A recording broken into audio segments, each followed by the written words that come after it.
Hello, ladies and gentlemen. Welcome to another Modstream. Jazz hands. What's up, dude? What's up, iQuare? iQuare and I collaborated, mostly iQuare here, to bring you the Star Sovereign's signature ability. But before we get into HYDRA's modding stream content, Zeratil's stupid head. Cropel number 7. Engagement is king. Check it out. All right, content over. Talk about HYDRA. Still waiting on some fixes for PyDat, but while Veek will presumably be able to update that at some point, hopefully soon, we have other plans. We have other things to look at. I should have actually been streaming this entire time, but I was trying very hard to bring you guys a very epic unit called the Star Sovereign. Go ahead and yeah. Check it out. I just recently added the sound file. I don't know if it'll work. I was trying to open up sound effects data to make sure that it got like the uninterrupted flag. So it'll probably get interrupted since it's so long. And it's kind of placeholder anyway because I need to split it up so that it loops easily enough or reasonably enough. But that should be easy enough to do eventually. I'm just going to wait until we get the data side taken care of. But here's the Star Sovereign. Here's its planet cracker. In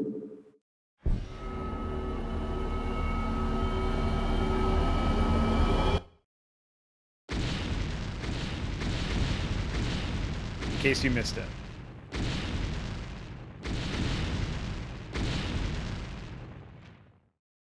It looks like maybe the channel sound didn't get sent through, though, because I did actually add it.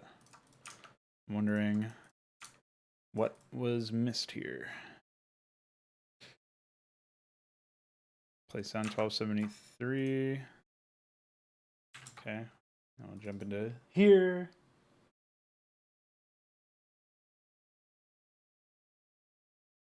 Aha!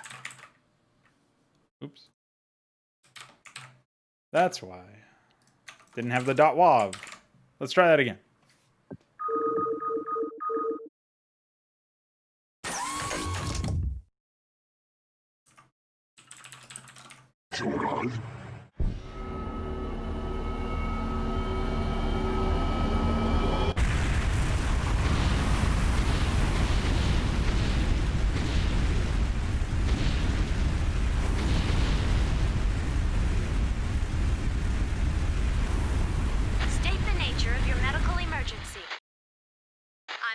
She lived. Just barely. Awaiting command.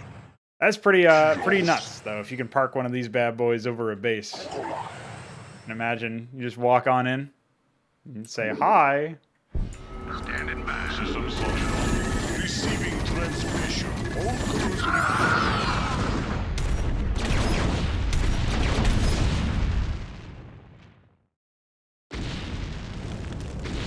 Hey, the effect doesn't go away or get interrupted once the unit dies, which is a problem.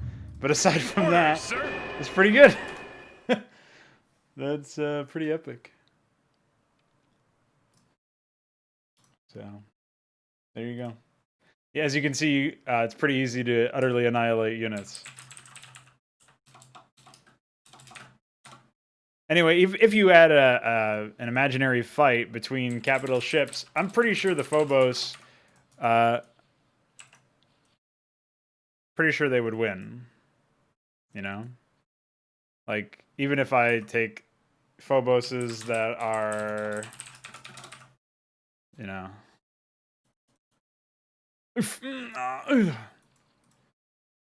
Even if you play at their max range, I'm pretty sure they utterly annihilate these guys. Especially since the Phobos has all of its stuff, you know, set up, whereas the Star Sovereign doesn't have those missiles.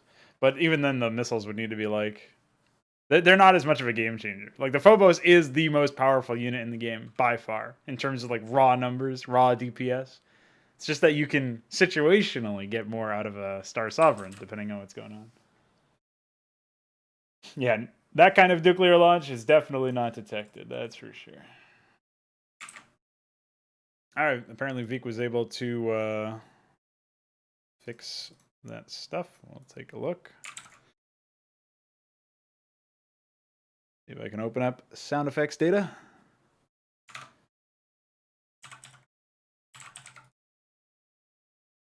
It still opens port data for some reason. But at least I can actually open this stuff. Never preempt. Sure, one at a time. What else? I feel like maybe we had some other sound files that might be worth adding this to, but I can't think of anything.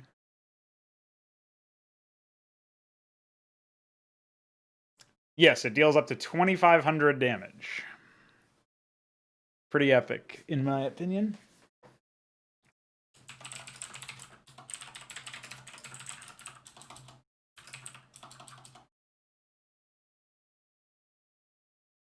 No, that's just because that's the max HP of buildings. Like, that's the highest HP of any building in the game right now.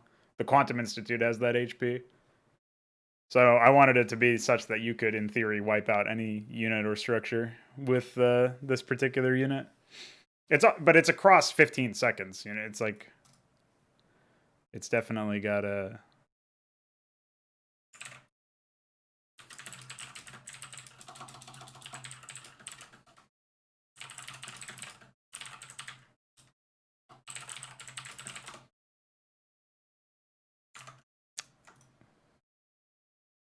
Let me see if other files do the same thing. Yeah. I think I saved my changes to the file, though, so there's at least that. Yeah, that's a coincidence, man. What I want to do with AI? I mean, it's mostly like tactical stuff, right? Like the AI expands and they play the game in terms of building the number of units and they take map control, but they don't like... Remember when you and I had that whole plan to update the base layout algorithm, the base building algorithm, so that they would like... Basically, users would be able to define these structures should be used as walls, these structures should be preserved, like put them in safe locations and defend them. These structures are production structures and should be like, well, these structures should have space around them so units can walk around them and stuff like that. Like basically figuring out rules and like defining some preset rules and behaviors for AI to use structures in different ways. Like these structures are defensive structures. And allowing the AI to treat their structures in that way, stuff like that. But also applying it to like pathfinding, positioning of units, like creating formations or whatever, positioning units in the middle of fights. It's the tactical allocation and like strategic placement and stuff is what's lackluster with the AI. And obviously, anytime you have a situation where you have predefined like custom abilities or whatever, like the Lazarus agent, where you're going to want to be using it under specific circumstances, and like the apostle is going to want to target the highest health pool unit that's near an ally if that ally is low or something like that. You know what I mean? Like it's gonna, if there's an Ultralisk attacking a Marine, then the apostle is going to want to attack the Ultralisk to heal the Marine, right? Whereas like in other cases, it should just target like any other unit where it like prioritizes lower HP, higher value targets or whatever. And then in the context of like the Savant, we want the Savant to target High Templar that are moving towards your army or something. You know what I mean? Like, or whatever the case may be. And we can't like have target selection rules. We can't have positional rules. Like those are the main limiting factors right now, I think. If we were able to do that, we could get rid of things like the resource multipliers or pre-placing, resources or units or overarching terrain advantages or whatever. We could get rid of a lot of that stuff if the AI could be trusted to behave tactically, in a tactically sound manner, basically, in a strategically sound manner. If they employed interesting strategies, and we could define how successful the AI was going to be, or we could like create AI that was going to be more successful based on strategic adaptation or whatever. So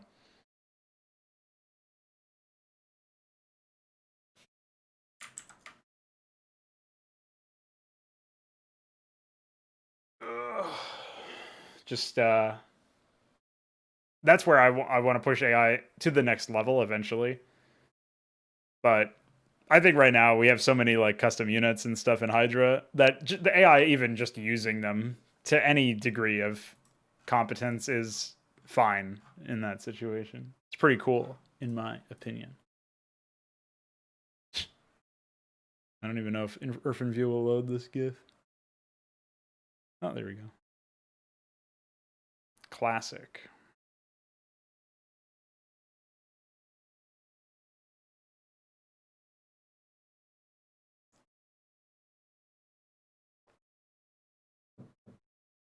Yeah, like you can communicate the AI's personality a lot better with an approach like that. You just don't have that luxury when you're dealing with much more limited AI, we'll say. That's basically what I was talking about. It's like I'm pushing on the idea of the AI themselves being limited in a, like, contextually speaking, they're limited in how competent they can be. But that to me is part of the story, right? It's like the AI needs to be competent enough to be respectable as an opponent. So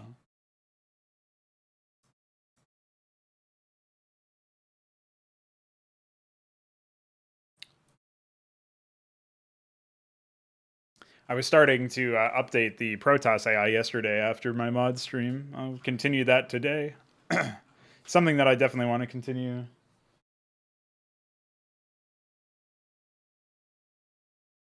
Hmm.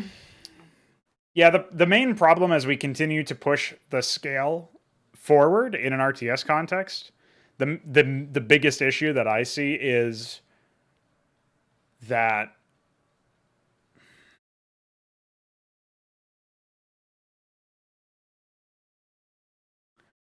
um, there's a lot of UI limitations. Like we would need to unlimit unit selection and rebalance melee units and unlimit building selection. We would need to do all that stuff in order to really support massive scale stuff. And that's not to say anything about like raising the unit limits, shit like that. Bullet limits, in-game image limits.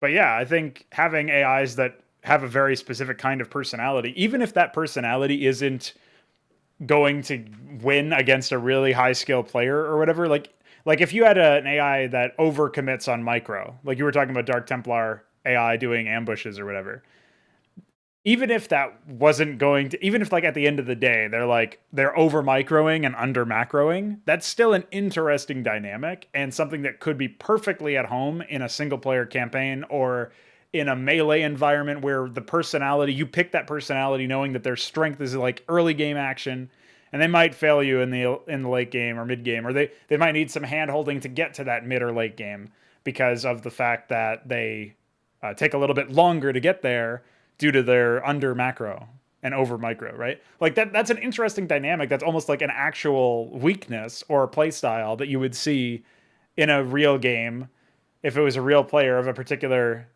vocation, of a particular personality.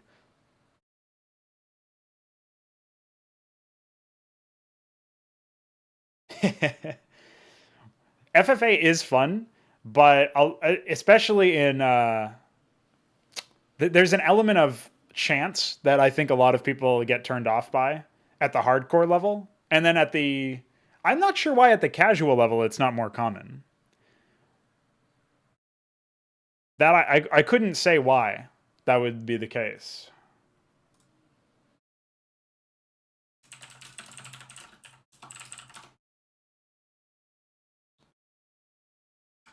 Like on a casual basis, like it should be fine. Like if you're more of a campaign player, right? Free for all should be really cool because it's like, oh, multiple enemies attacking each other and me, and I've got to deal with that. Like I only see an argument against free for all at a competitive level when you're trying to take each match seriously, right? Like if we're playing Hydra and it's all like all 8 of us are playing and there's no computers and we're going to do a team free for all or a free for all of some kind. Like there's some element there where I understand the complaint that it's not as cool as it could be or whatever. Like it's not as dynamic as it could be.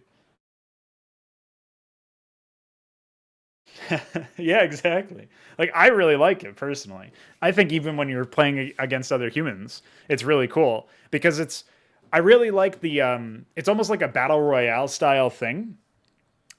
Which is it's not really that similar to it, I guess, but that's a reference that more people might be familiar with recently. It's like if you have a scenario where there's a map where like one zone of the map has 3 players and another zone has 3 players and another zone has 3 players and so on and so forth until however many players are playing are accounted for. It's like, okay, first we see who conquers their individual zone and who maybe like runs away and rebuilds in another zone or who just gets destroyed, right? And after the initial fighting happens and we see these people who lead their zone. They've conquered their entire zone. Then they fight over the rest of the map, and it's like, oh, is Zone A going to win against Zone B or something? Like what's going to happen there? Like there's a lot there, I think, where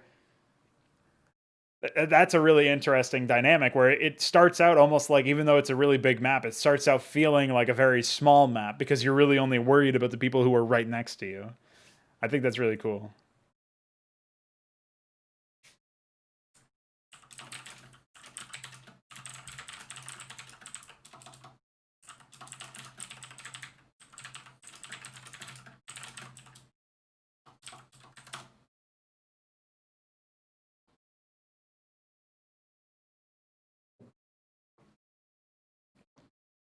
Well, like I was saying earlier, I think all units should have corpses, air units, vehicles. I'll eventually make them for Hydra, I think. But corpse involving mechanics, like I agree with you that information is the biggest reason to include them. And that's the biggest reason why I like the fact that the corpses decay much slower now so that you can really get a feel for what the unit like what the battle what battle was going on over here or whatever and how recently it was like as you get more used to it. Like I think most people who are used to the Hydra mechanic now, they're like if they play Hydra and they see some corpses, they're like, oh, I know it had like maybe about a minute ago or something, you know what I mean, like maybe 30 seconds ago this happened. So I think there's a lot about that that's really cool.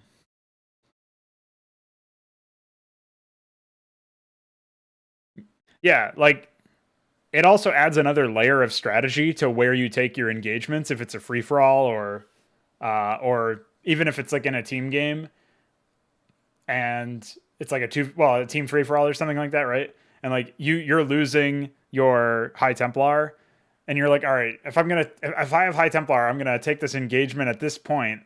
Hopefully, the other guy doesn't scout this area afterwards. You know what I mean? Like there's a lot there. I think that gets tapped into. I mean, it's not necessarily the most important thing in the world, but I think it's a worthwhile mechanic to to explore. Did I add the amaranth stuff in here? Doesn't look like it.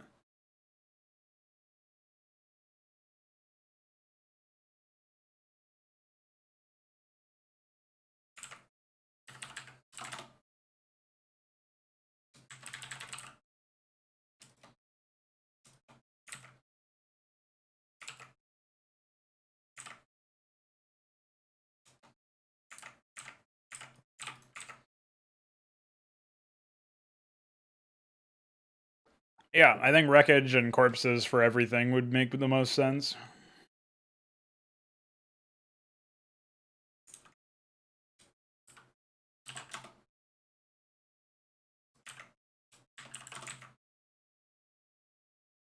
So that's amaranth.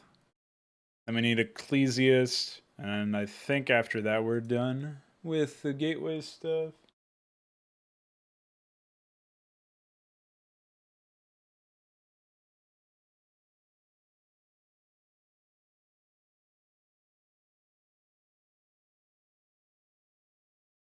Yeah, I'm not really sure what the actual method that I would use to implement air corpses would be.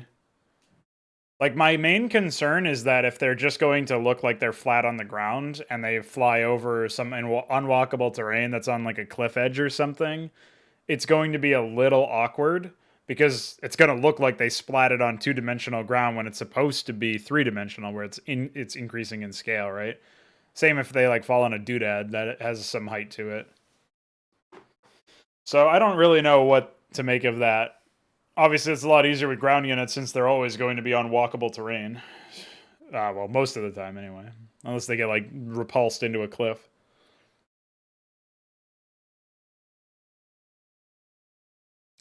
Yeah, I'm a little mixed on the blocking, pathing, and buildability of corpses. Mostly because it feels like it's just busy work to get rid of. Like, if it feels like it would just result in chores.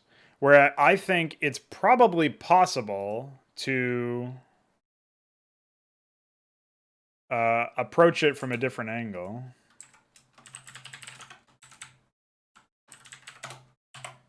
Oh yeah, Blazing Effigy is Ancestral Effigy now.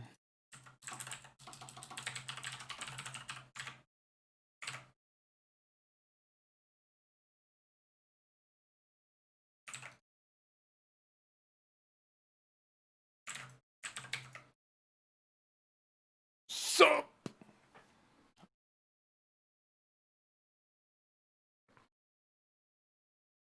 Using units falling into water should really special animation. True.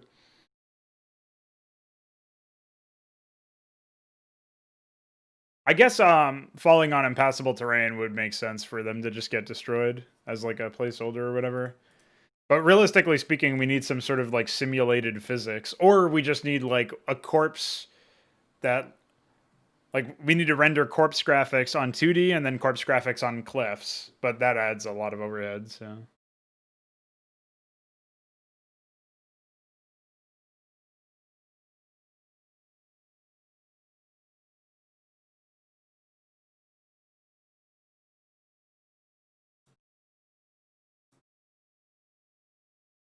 Right.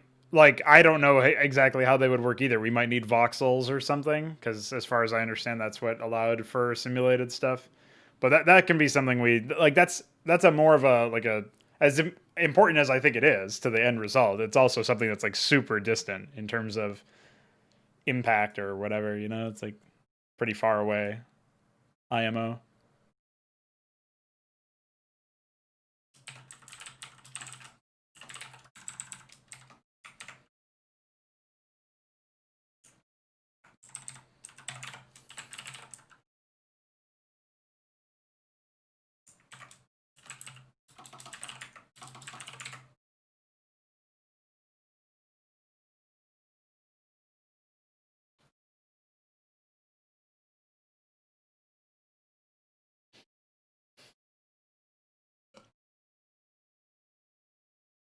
Well, you can still do that. You just need to do it as a sprite, obviously.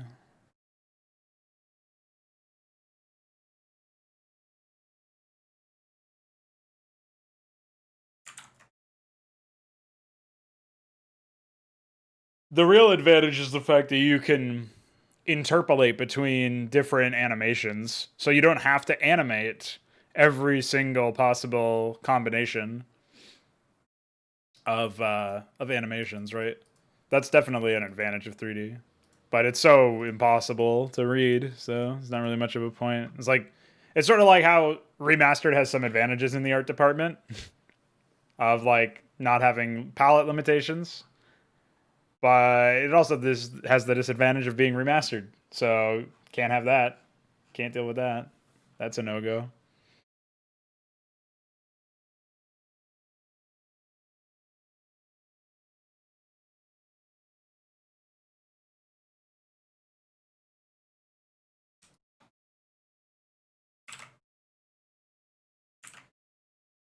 Mm.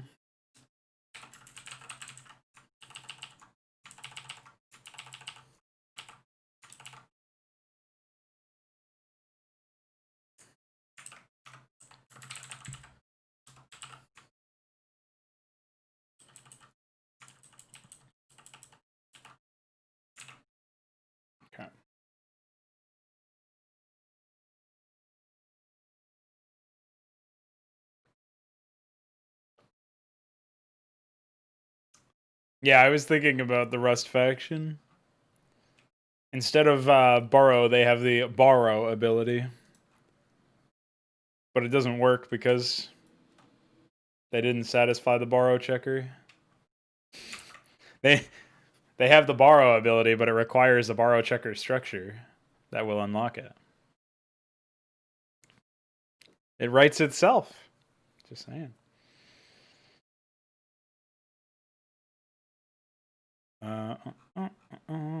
What else do we got here anyway? All right, I think that was it, right? The Ecclesiast was all I needed to add for that. Time to jump into the mech side of things. Oh, right. We only have 3 units in here. Well, guess what, boys? We're adding Idol, Manifold, Barghest, Architect, Golem. So 5 units. Just saying.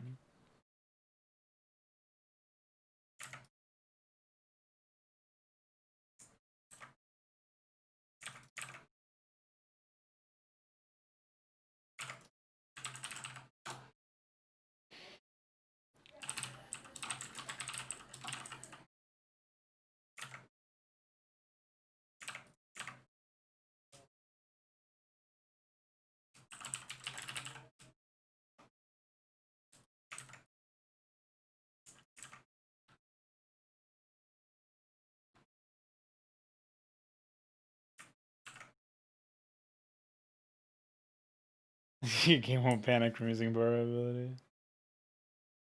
Well, the Warmonger was actually just going to be a unit. Taskmaster is the rank of that character. I just haven't discussed that character specifically. Gate. Air. Trying to remember what the requirements are for... Oh, Manifold is just by default, so...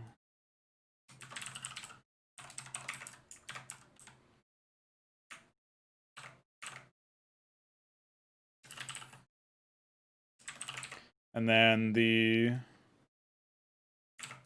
synthetic synod is for the Barghest.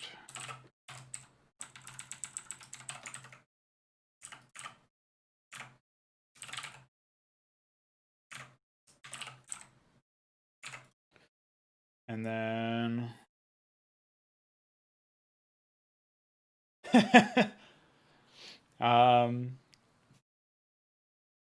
Yeah, I mean, I wanted to make an entirely new race. I already had concepts for a lot of that stuff. But it's really old stuff. It's like from 2015 or something when I was originally thinking about that, so I don't remember that much about it. I wonder how much of the original planning I even have anymore. Well, 3, dude.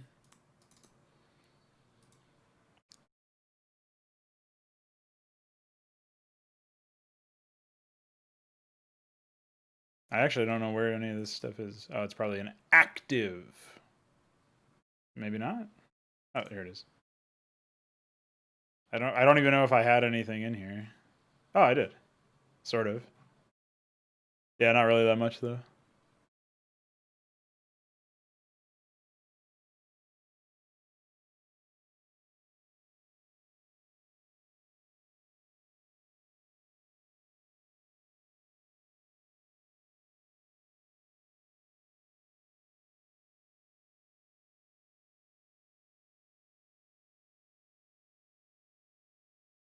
Yeah, I was gonna go more of a hero focused plot or path for some of the mission, like especially the early mission. The first mission was gonna be some really strange, like altered macro where it's like you technically are macroing, but it's like lifting a single command center off to land in various resource fields or whatever. Is really stupid. I don't think I'll I think it was only the other one was planned to have shit like that. I think only Bloodfaust was going to have to blank the beast. As like a follow-up and corollary to free the beast. It's another reason why it's like deliberately set as map 5, because that's what map 5 was in Consummate as well. Like, there's a lot of duality there. Colin Mechanics been working his bubbles. Could you imagine he just walks in, he's like, hey, there aren't anime here. I agree.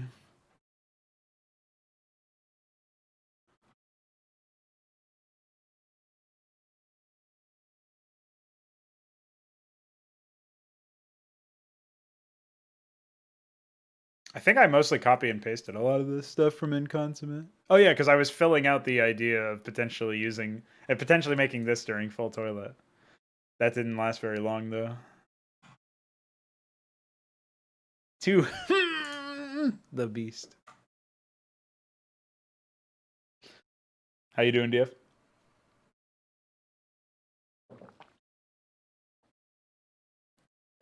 So Bargus, Vassal, Idol, Manifold, Simulacrum, Reaver. We are missing the Architect as well. All right, Synthetic Synod is for the Architect, not the Bargus. Strident Stratum is for the Bargus.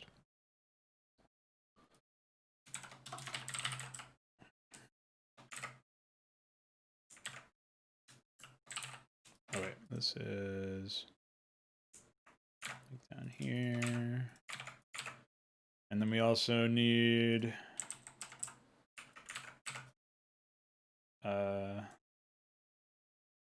so the Clarion probably is just buildable by default from the Authority. I had to guess.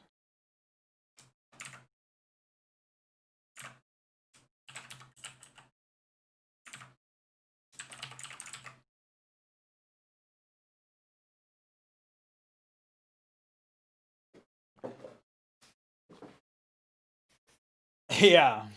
Isn't it funny how, like, we all have this, like, psychotic drive where we must work on some campaign, some RTS content, something. We must work on something no matter what. So, like, we're making a new engine, or we're making this HYDRA mod stuff, or we're doing whatever the fuck we're doing. Doesn't matter. In addition, I would like to work on a campaign, please. We have no choice. Yeah, I mean, the new engine would be a great opportunity for Saga of the Zitsun, honestly. The main issue is that it's going to be like... It's already kind of surreal to me that I have accumulated people like Iquare, Veek, Balethal, who are willing to just pop in and program a new engine and all the stuff that's related to that. Like, obviously, we're not at that point yet. It's soon. It's coming soon. But we're not quite at that point yet. But it's kind of ridiculous to just think, like, 3 years ago, I was like, man, I really wish I could do this stuff. But like, I really wish this was something that could happen. And, like, to some extent, I've been able to do some of that myself. But it's still psychotic. It's still insane. That, like, people are just willing to pop in and they're like, yeah, we like your ideas enough. We believe in your ideas enough. Sure, let's program an entirely new mod. Like, HYDRA's fucking insanely, like, an insane amount of programming from Iquare and a pretty good amount from Veek as well. And, like, the idea that this just, like, yeah, I maybe after those two people, I might have been, well, maybe myself and Veek are on even footing when it comes to the amount of programming. I don't know, though. I don't think so. Because he's also done the tools for Python and stuff that is completely different. Like, I probably never would have been able to get that updated. So it's just that idea, right? So it kind of makes me think like it's impossible for it to get even more surreal. But if it were to get more surreal, and I had to pick how it could get more surreal, I would say that basically DF gets 1 million more men who come in here and they're like, I'm a 3D modeler, I'm a texture artist, I'm a this kind of artist, I'm a that kind of artist, and we just get an influx of people who are willing to just party and clown it up. There were a few cases where we almost got that, but it turned into dude sex real quick, where they just fucked off. That being said, if that were to happen, that would be what I pick next. That some group of people they come on, they're like, we'll make models for all of your mods. You just tell us what to make. That's my dream, basically, because I don't think I'll ever get to the point where I can actually like do that modeling stuff myself to the same degree or of quality that I want. Exactly. Exactly, Stratos. How you doing anyway? And yeah, Luciferius, that's basically what I'm saying. I have no engine in IMOS mod.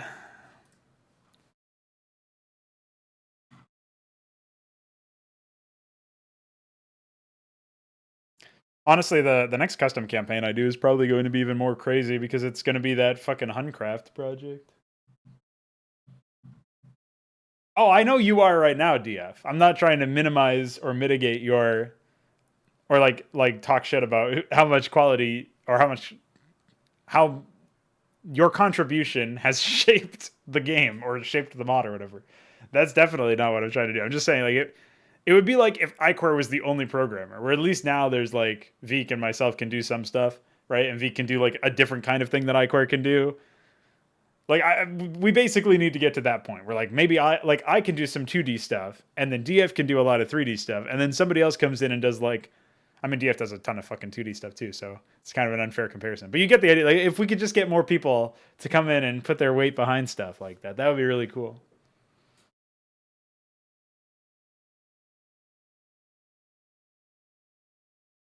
Oh right, yeah, that's right. You were like relearning 3D. You sent me like a tractor or something that you had made or a monster truck, I think it was.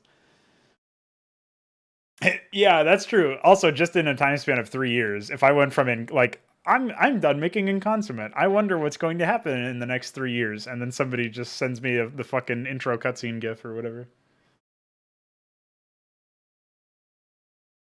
Was it Trump card? I thought I was working on the New Gettysburg map because I remember, or maybe that was the first map I used it in because I remember drawing locations. But yeah, I remember, and I was like, oh, nice. Because back then, I think, like before you started working on A's and before you did some programming for Hydra's game state and stuff, I had only known you because of Reaver Menace and your other campaigns, Salvation, and I think some Antioch stuff. And so I was like, oh, iQuare is that guy who made those things. And so like when you started doing like contributions to A's, like back then I couldn't even imagine that. Like that was so far beyond me back in 2018 or whatever. I was like, holy fuck, iQuare's the man. But it's funny because then you turned into Knave, and Knave turned into Remastered, I guess, which is unfortunate. So hopefully you don't like if we follow the progression here, it's like Veek turns into iQuare turns into Knave, and now I'm turning into Veek/iQuare, Veekquare. That means eventually I'll become Knave. That's scary.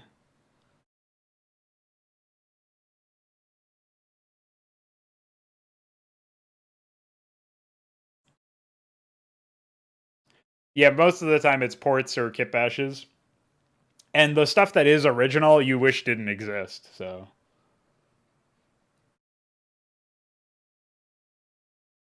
I don't think so. I think there's way too much like sunken cost. Although the scary thing about remastered development beyond the obvious stuff is that when Nave stops caring about remastered and moves on, that shit's going down the drain. Like this is something that has to be perpetually supported.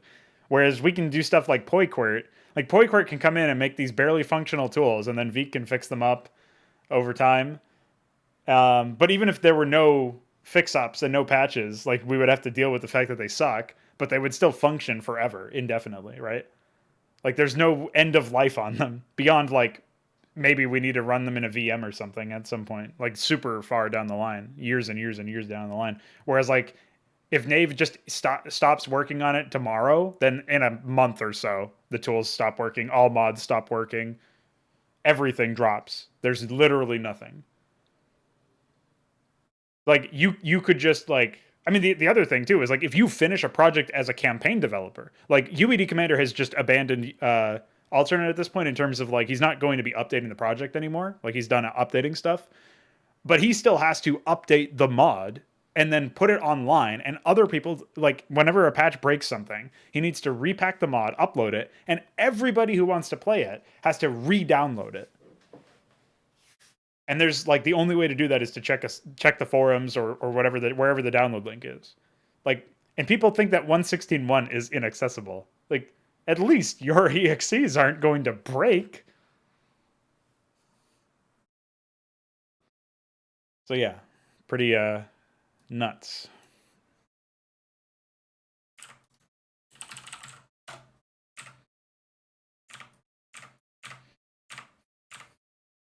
Oh wait, this isn't. Never mind. I thought that was the reverb for some reason.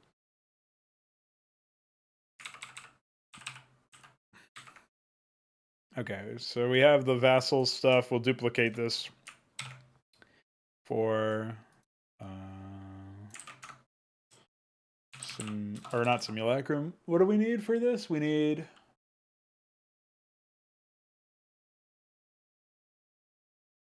manifold and then idle. Don't say lifeboat. What's wrong with you?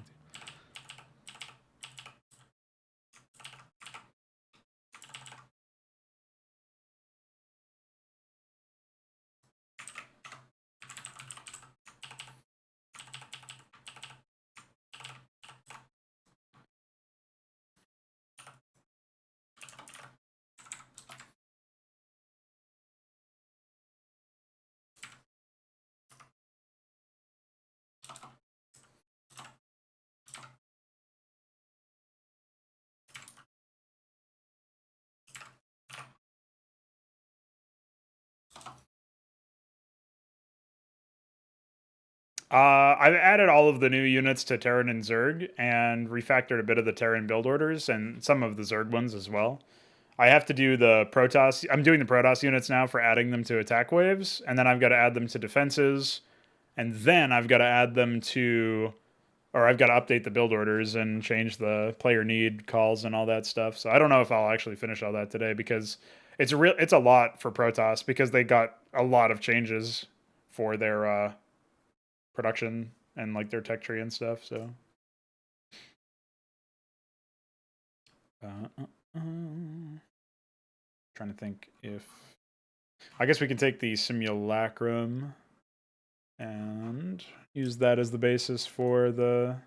Actually, let's do this for the take the manifold for the idle.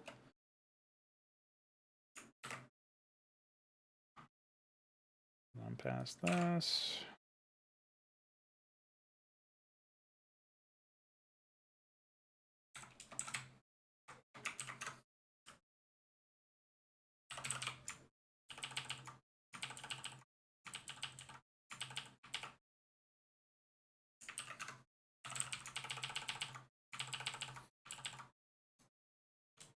And then we'll duplicate that for the golem.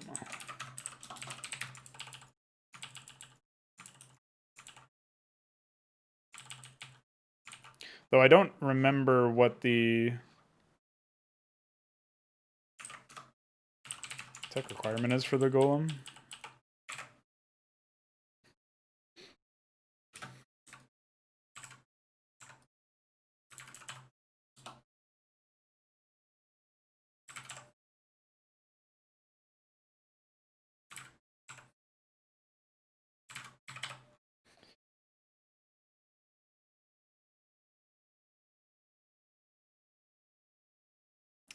Pariah was originally a completely different unit.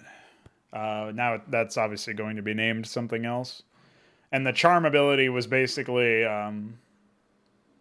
it was like a mind control, but it was permanent for, like, as long as the unit survived, basically. So it's like much more of a disruptive spellcaster. The other problem, though, with a lot of the concepts that are currently in HYDRA is a lot of them are contingent on the idea that they are the be-all, end-all unit because there is no tier 5, 6, 7, 8, 9, 10. There's going to be at least 10 tiers in the new version of HYDRA in the new engine, and there's going to be around 100 units per race. So on average, 10 per tier. But obviously that's not 100% the case because there's like worker and utility units that are going to be available at various tiers that are going to inflate it on top of the default combat units. And then the further in you get to the tiers, the less overall units per tier you're going to have unlocked, but the more impactful those individual units are going to be.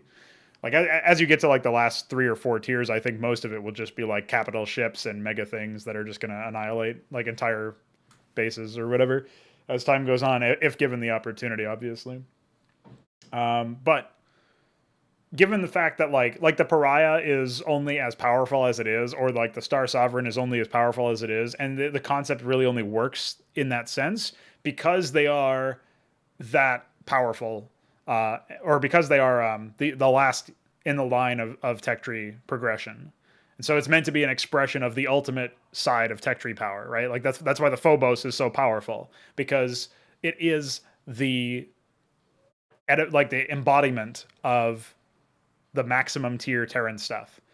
I'm not saying that necessarily they would become significantly weaker in a world where they were only the tier 4 or tier 5 battlecruiser type unit or something, and there were 5 more tiers to go, but they would definitely occupy a different space in the game state. So they'd probably be like maybe less tanky and less upfront damage. So they would be like weaker by a percentage, and also less expensive as a result. But it probably wouldn't be by much. It's just that like I don't know how these concepts are going to evolve. I also don't know if maybe the Phobos will end up being up towards the top tier. And I just don't know where they're going to slot into the new tier system in that way. Gladius is like 2.5 because it requires either a Celestial Altar or Celestial Shrine or Cosmic Altar, which are tier 2, like basically the tier 2 of the Stargate thing. So like you get Stargate, and then you can get the Corsair tech structure, the Astral Omen, or I think Astral Omen is for Panoptus. I actually don't remember which one is which. Oh no, Stellar Icon is Panoptus and Astral Omen is Corsair, so I was right the first time. So that's like the tier 1 tech structure for the Stargate, and then the tier 2 tech structure in the Stargate line is like whatever comes after that. And the Gladius is one of those units that's unlocked by one or the other, whereas there are other units that are only explicitly unlocked by one of them. Like the Exemplar, for example, requires a Celestial Shrine, whereas originally it was the Empyrean requires the Cosmic Altar, but now I think it's something else. I don't fully remember because there were so many units added. So Gladius is essentially tier 2, but I say 0.5 because Stargate and all of the stuff in the Stellar Tech Tree is a little bit more expensive than, for example, the Gateway stuff. Just by virtue of them being flying units. And generally more individually powerful. That's another thing that might change in the future, either in this version or in the new engine version of Hydra, though. Because if you can, like, I'm basically still fighting the pre-existing biases of Brood War, in that Robo and Stargate were seen as tier 2 production structures in their own right, and making it so that they're now available at tier 1 but have a higher upfront cost is like I'm getting closer to them being considered a tier 1 option, but they're not 100% there yet, in that they do have the cost associated with a higher tier thing than just tier 1. Maybe not as high tier as something like tier 2 would be, but higher than tier 1. Oh, it's +1 range on any unit, so obviously that's pretty powerful. The real thing is if Barghests die near Reavers, but that's pretty specific. I also don't really know if Barghests as a concept really work, because they do require the unit to die, and they are a short-range unit unto themselves, so. And they don't benefit from their own deaths. So it does feel like a clunky concept. A lot of the I think 2 or 3 units in the robotics branch for this particular patch probably need to be revised in some way. It could be small, or it could be like a complete revisit to the concept and like going back to the drawing board. Like I think the Manifold is kind of like that. In a way, the Idol is too, but it's a little bit more grounded because they have that area damage, so they definitely feel a little bit more like they have an actual combat role, whereas the Manifold feels much more like it's, it is in essence just a default ranged unit that has, it's a short ranged unit, but it doesn't really like embody a particular combat niche. Like maybe if they moved faster and as a result could be seen as like harassment units similar to the Southpaw or Vulture, you could see a world where they would be useful or more like specifically useful or whatever. But right now they just feel like a very generic unit, I guess, is the best way to describe them because it's possible for them to handle a lot of different things. So yeah, you can kill your own bar guests as a way to sacrifice. It's just that they are a little on the expensive side, I think. They're meant to be like a very high tier swarming unit, though. Similar to like, if you could imagine like Nathracors at tier 3 or something, like that's basically what the bar guest is. Though they probably do need more attention.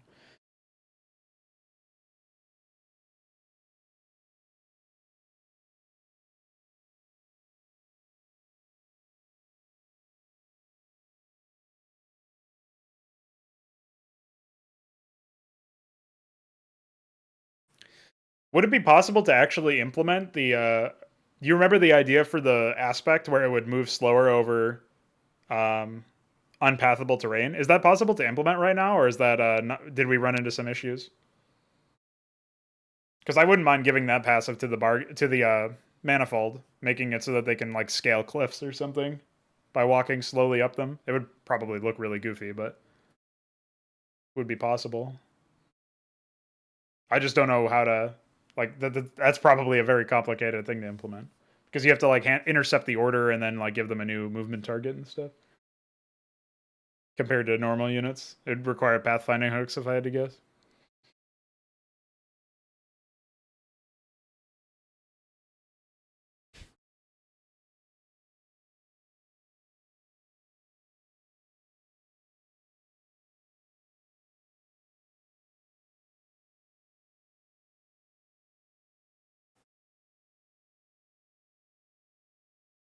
Maybe they could just get like jetpacks, like Reapers, just fly, like activate them when they're walking over unpathable terrain or something. I was talking about the manifold. I'm not sure about that. I don't remember if attack speed was even affected, right? I think it is, right? Movement and attack speed.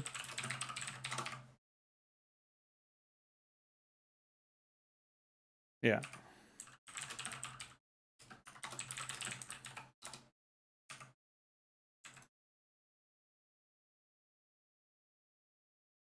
Wait. It's just for simulacrums. It's not the other way around. The Barghest enhances other units. The simulacrum benefits when a robotic unit dies.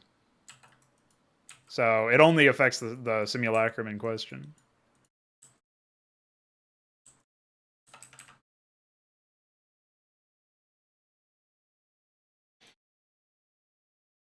All right, we've got idols and golems. Oh yeah, golems were. I needed to add them to the multi-run because I forgot about them. Kind of funny.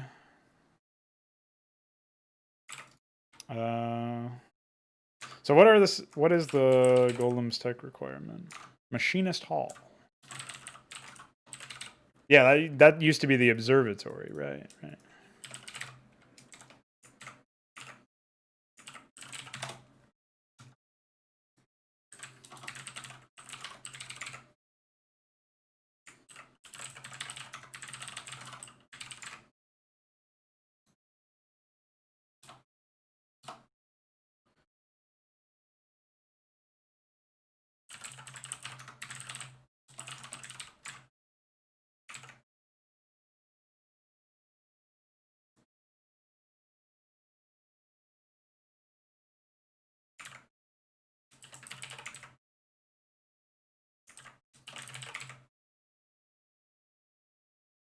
It's ridiculous. I can show it off in a sec.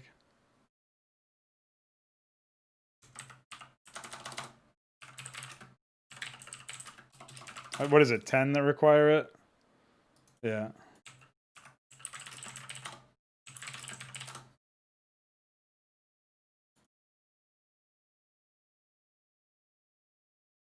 I don't remember what the actual radius was.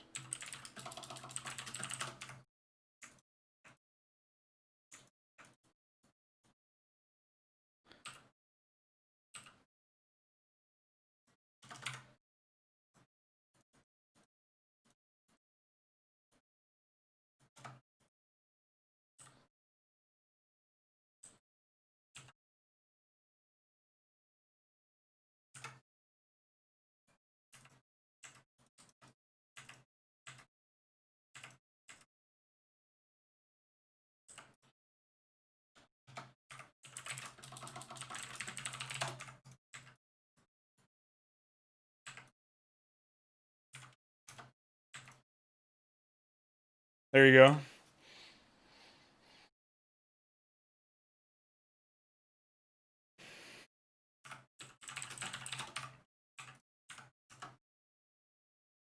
This is just with Magister boost, so in reality it would be something like this, I think.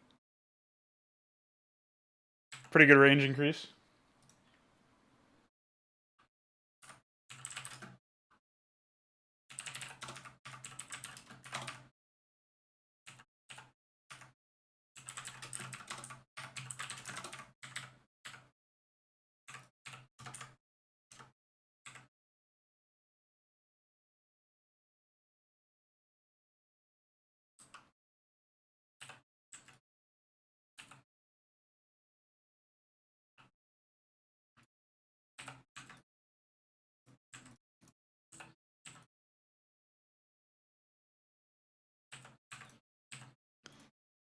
It's pretty big range IMO.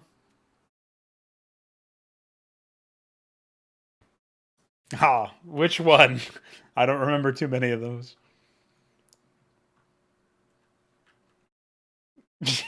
Yeah. Okay, I remember that one. It was like Return of the Crane or something. What a mess. Okay, I just need to add Clarions and then change the Reaver one to Authority. Oh yeah, I have to add Barghists as well.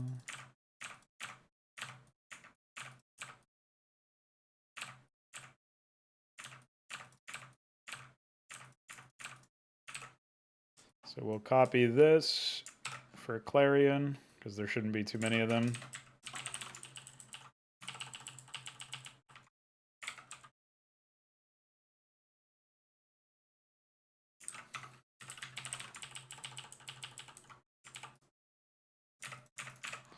And then we'll say, I guess I should probably just do new values for the Barghest. And then we need to do the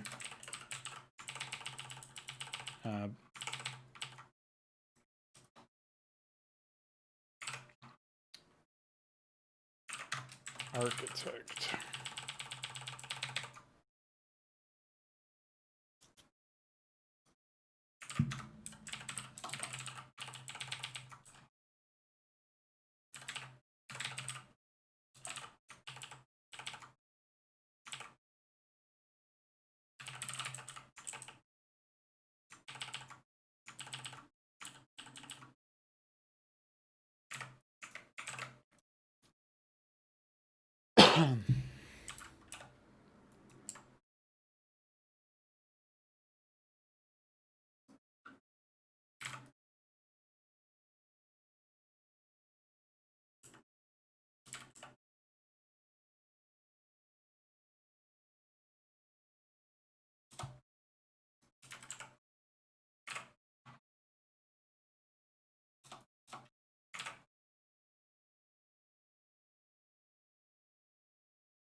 I agree about the bear blower thing.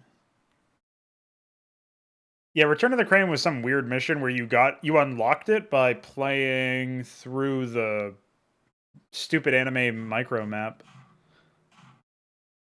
That's all I know about it, though.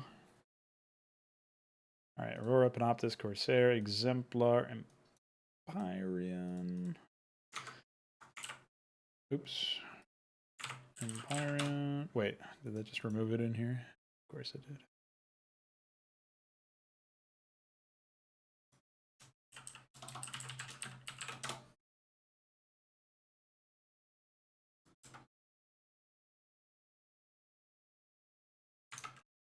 I'll have to take a look in here.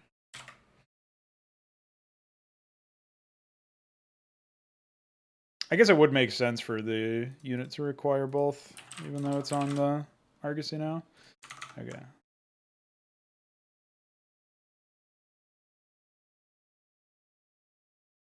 We don't need it, but we deserve it.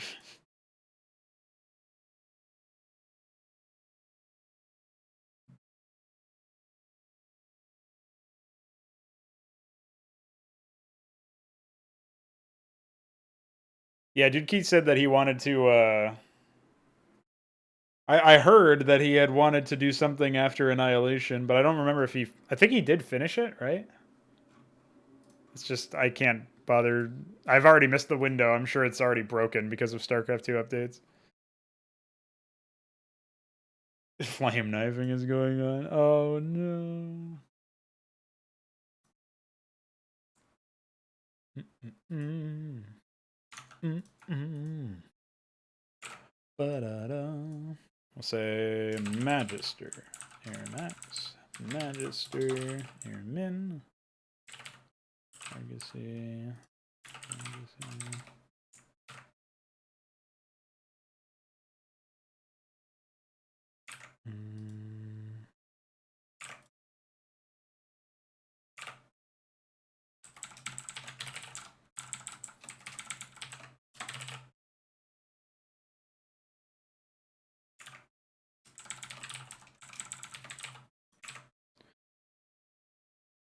Trying to think of what else would be relevant here.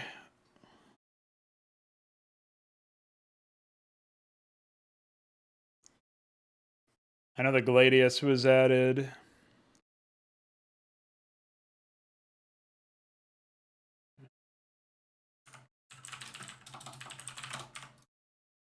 Yeah, I guess that was it, right? Gladius and Magister are the only new Protoss units for air, which is somehow I added more ground units than air units in this patch for Protoss. That's pretty impressive.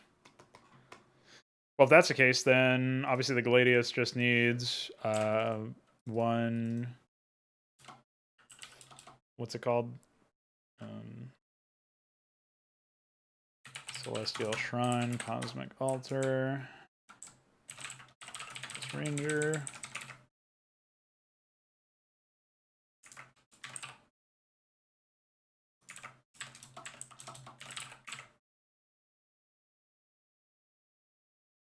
I think we'll take the Exemplar example. We'll say Gladius.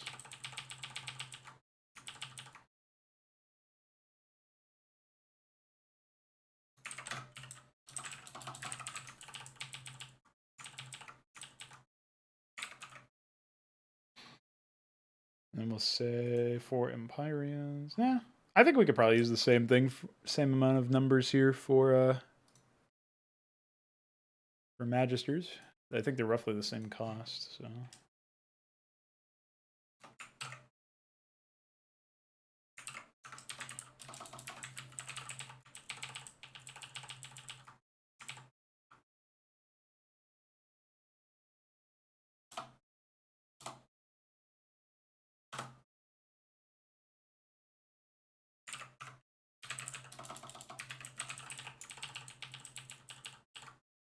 Then we just need this to be Argosy.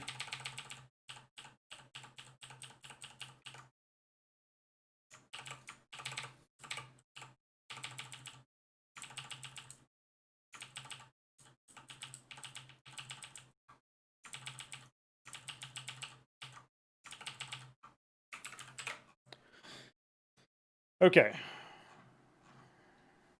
That should be everything.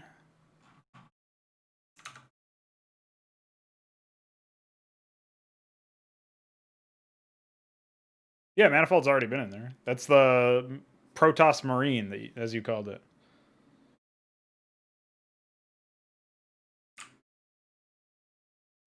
Port it 1-to-1 into Blender. I'm actually not sure. That's something you could probably ask.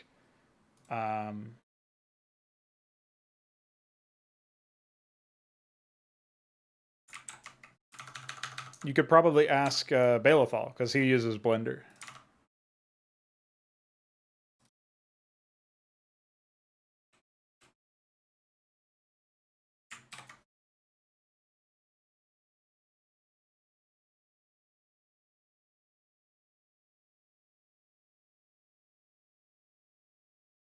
Oh, is it in the extended or something? No?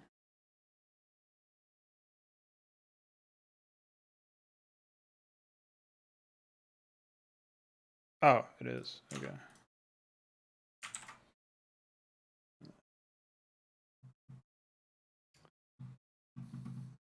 Best single player map.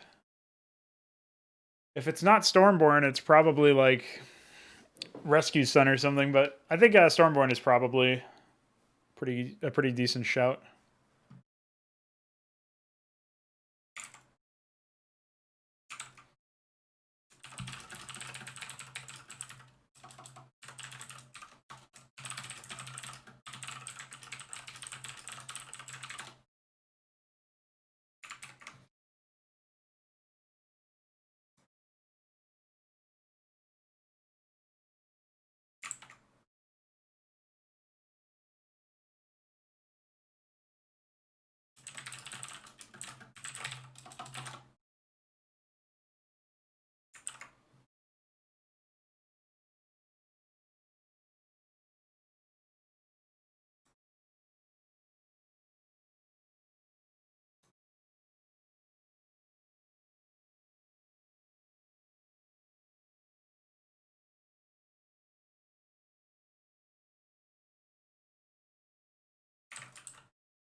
Well, he made me think about it, and then I decided to remove it shortly thereafter.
I feel like upgrades are really a dead end, though. I mean, the way that they're fire and forget.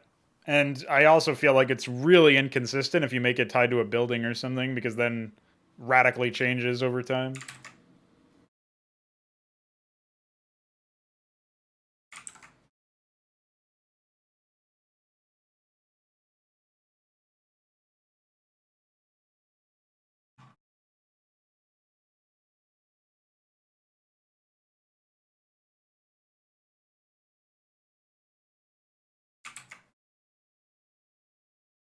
Did you end up looking into fixing the issue where they would the Starcaller ability or Starcaller, by the way, that's an old one. Star Sovereign ability still casts and or still deals damage after the unit dies.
Oh, I think it's way better now, though. Like it's inarguably better now in terms of the end user experience, and that is definitely what matters. Like I know you were upset about losing all of the work that you ended up doing on them, but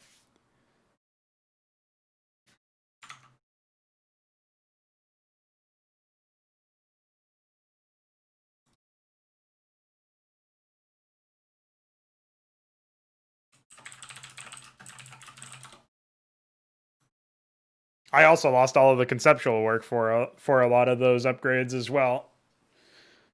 It's just stuff you have to do when it's time to iterate and improve upon something. Yeah, Star Collar bug.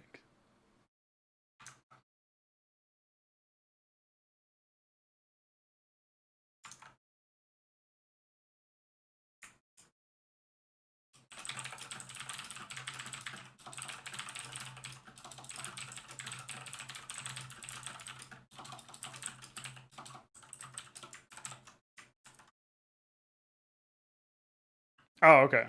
Gotcha.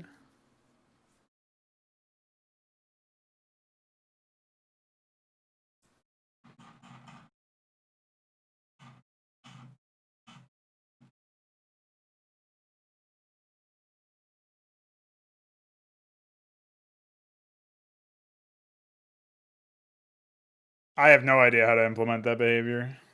I don't know how to make missiles fly to arbitrary positions instead of units.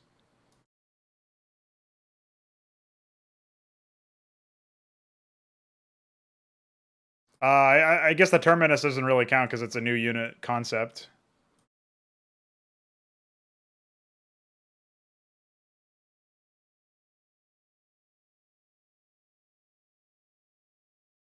So I'm not really sure. I don't think so though.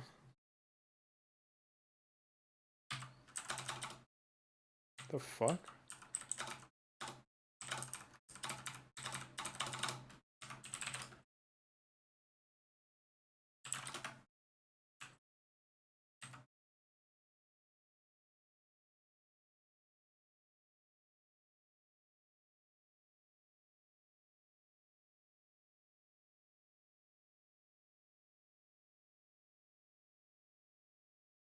Imagine doing this in a real game and you're like, fuck, I just missed them. That was only a warning shot, guys.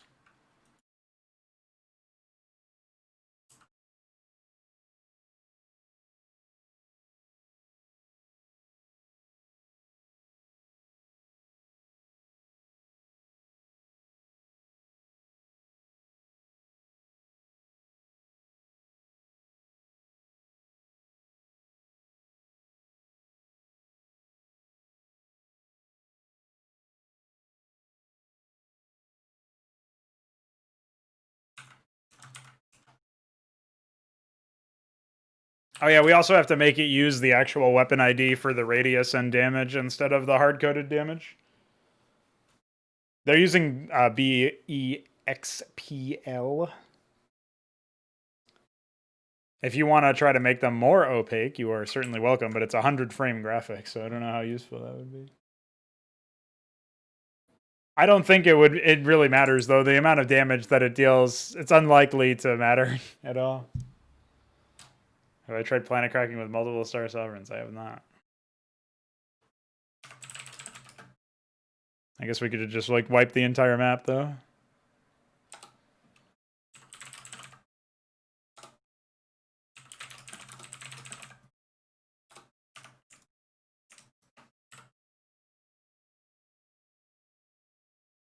Goodbye, men.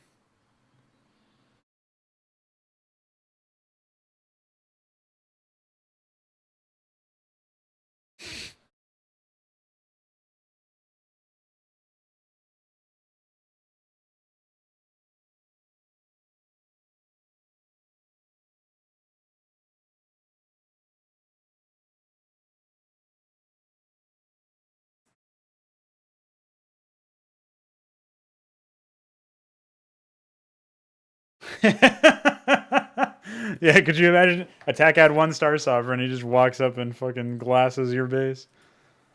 Welcome to HYDRA, bitch.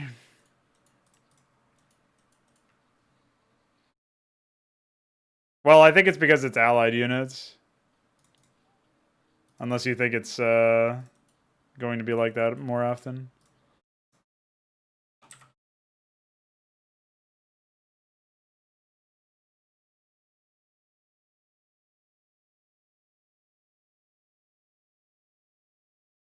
Ahmed and some other survivors.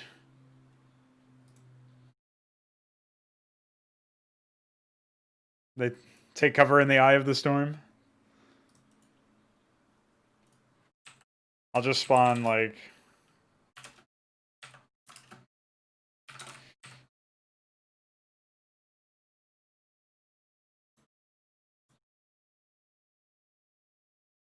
Oh yeah, it looks like it doesn't matter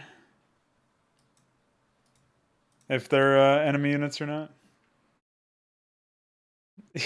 Yeah, dude. Listen, I've gotta check it out somehow.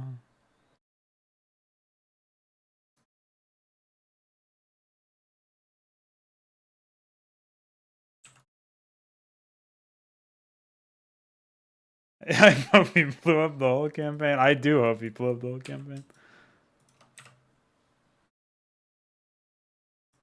Hey, get rid of that pylon. It's not gonna get killed. Oh, we have a crash. 4936 FB.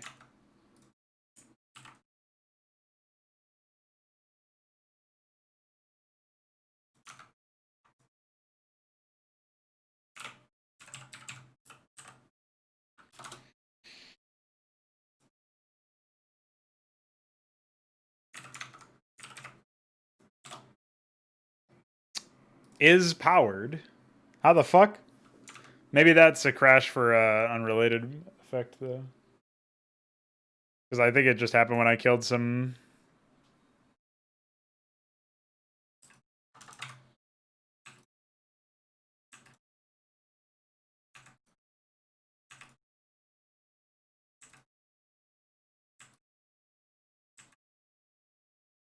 No, I've got no idea.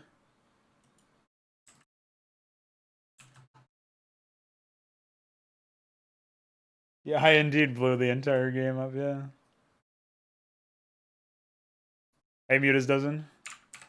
I don't know if you just saw what I was trying to do.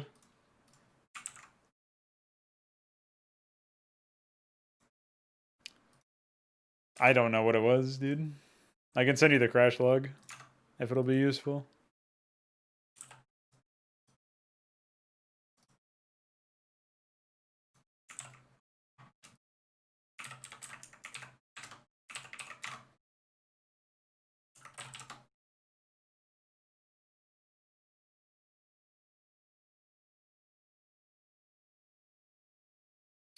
Well, I didn't finish updating the Protoss stuff yet. They probably have a ton of issues, actually. All of the AI, I mean. Oh, I forgot I had this open. What was I going to show off?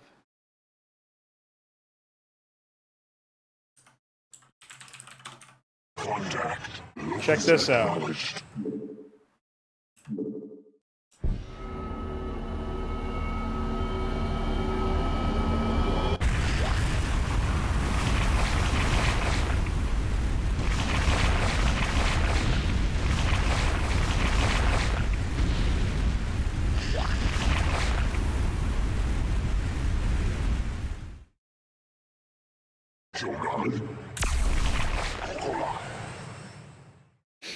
It's the latest unit. Pretty cool. Locus acknowledged.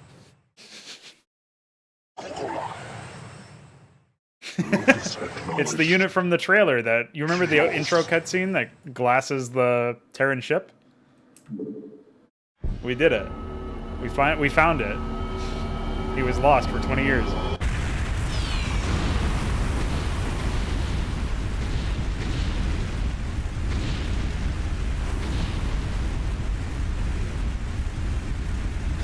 C2 motherships are retired. I agree. Yeah, he was just hiding in HYDRA for some reason. Bring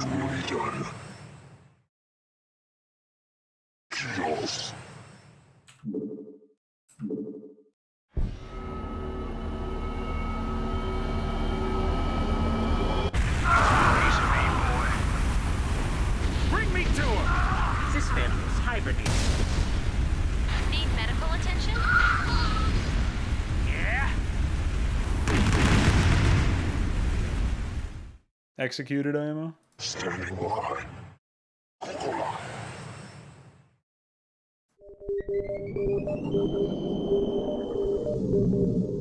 Wait, what? How are these powered?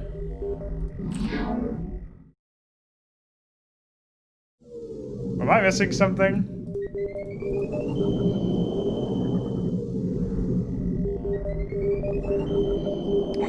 Somehow these don't require power. Standing by. It will be done. Yeah, I know. When it can do all this. Done. Chaos. It's also quite adept at a burning heretic protest. So 1 sec. I just gotta finish this guy's spin. Good enough.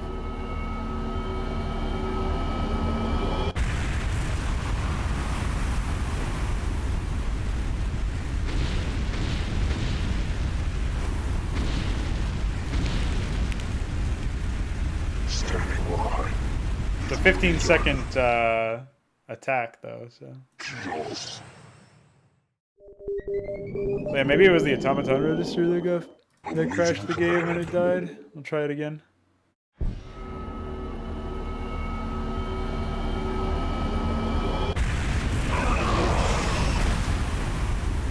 Lead on. It is done. No, I guess not. I don't know what happened there.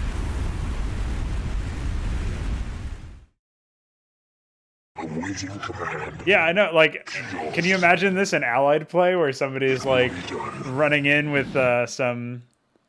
Locus acknowledged. No, Yamato guns still cost Hailing energy. frequencies open. It's just this one. This unit is not a spellcaster. Yes.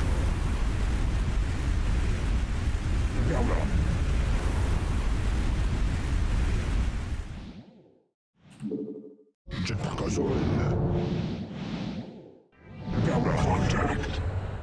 Impasmim.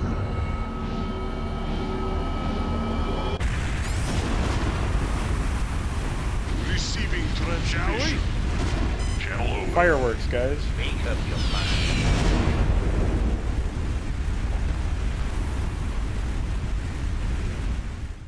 Standing by. Yeah, dude.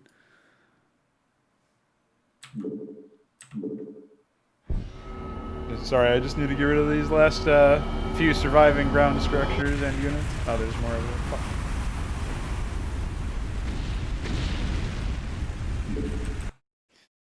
Well, there you go. That's a nice little peek at what I've been able to put together with the help of HYDRA, the man, the myth, the legend.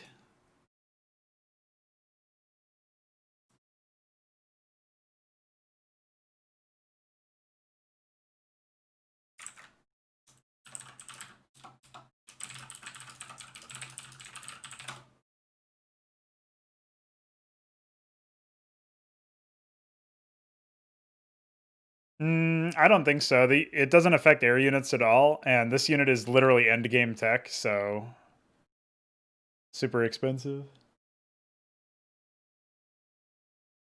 In order to get the Star Sovereign, you need to build... Hold on. So, you get a Stargate.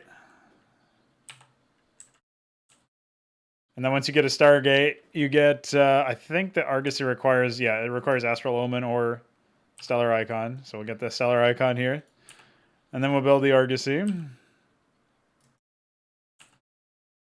Take note of all these costs, by the way.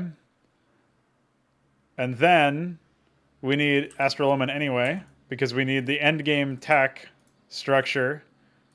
Oops, that's the wrong structure.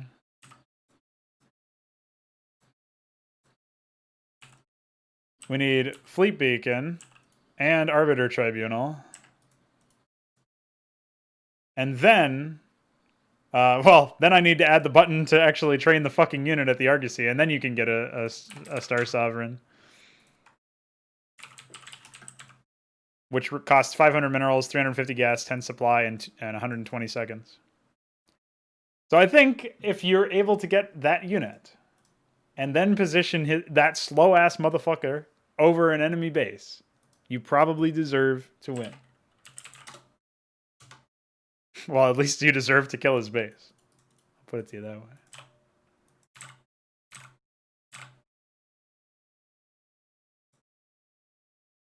Those are my 2 cents.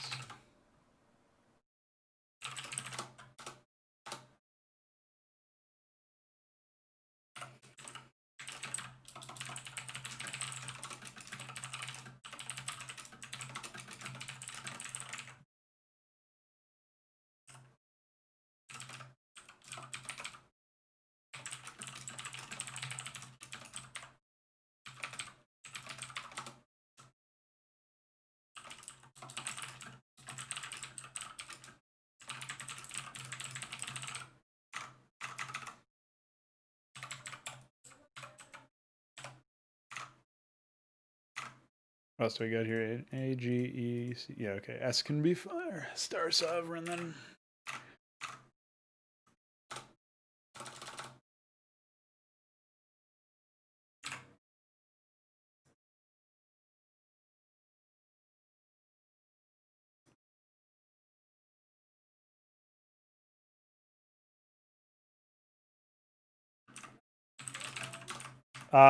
Let's count how many Scourge you might need. Here's 12. Okay, 12 works. But you said 8. Oh, 8 does do the job. You must have mathed that one out. Yeah, okay. No Starfields. Just one higher tech structure.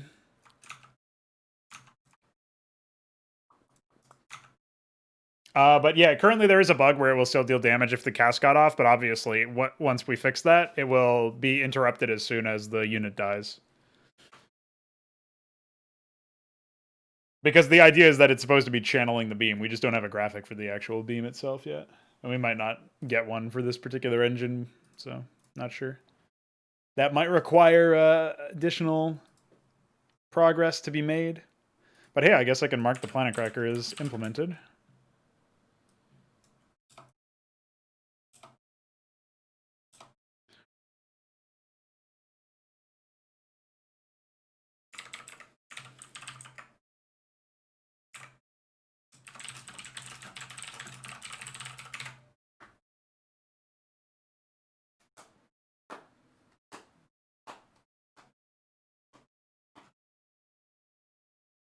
But now imagine that the Star Sovereign is a mid-tier spacecraft in the new game. And then extrapolate that out to imagine what could possibly happen at endgame tech. Imagine using mass Star Sovereigns and Eye of the Star and using that in the Overmind. Yeah, exactly.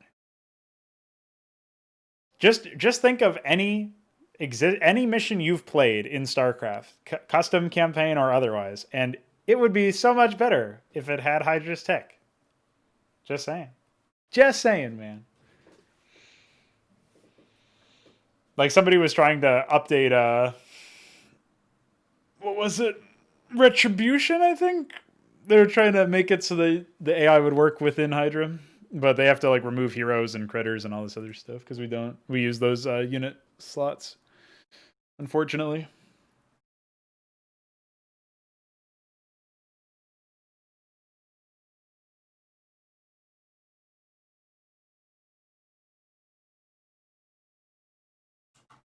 Oops.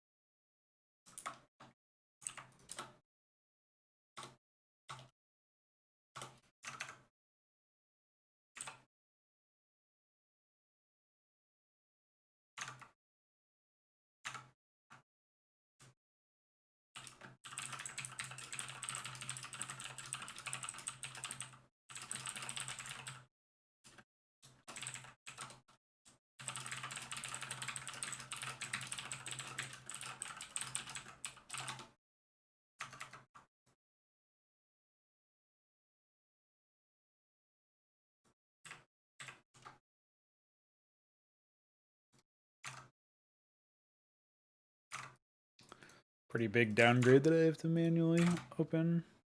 What? There we go. What's the pennant again? Unit ID 221. Aha, that's why. 156.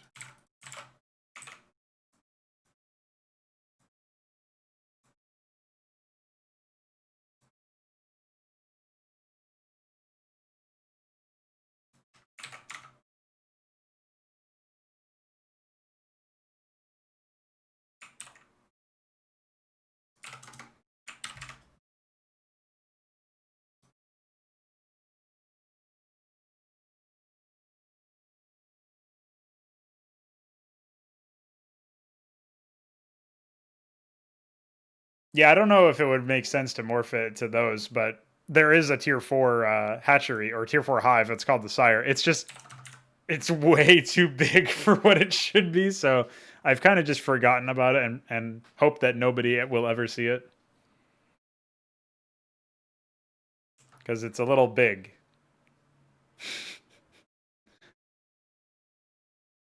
Zerg dildo. Anyway. Fagudo says that the crash is apparently caused by this. But I think I should have just fixed it. Yeah, looks like it.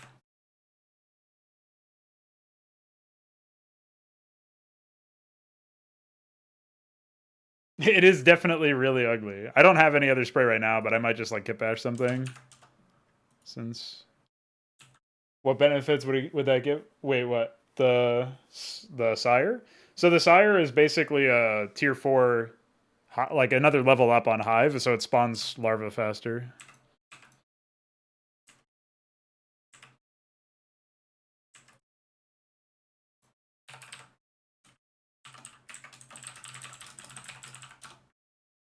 All right, looks like I fixed the crash, so don't worry about it. Yeah, that should be good. All right, I'm gonna skedaddle over here after I push this patch. We'll call it, let's see. Fix. And then power-related crash. Add idle attack sounds. Like where Infinite Planet Tracker. There's probably a couple of other things in there that I did. Like I didn't talk about updating the Protoss AI, but I haven't actually added it to the EXE yet, so not really that pertinent, I don't think.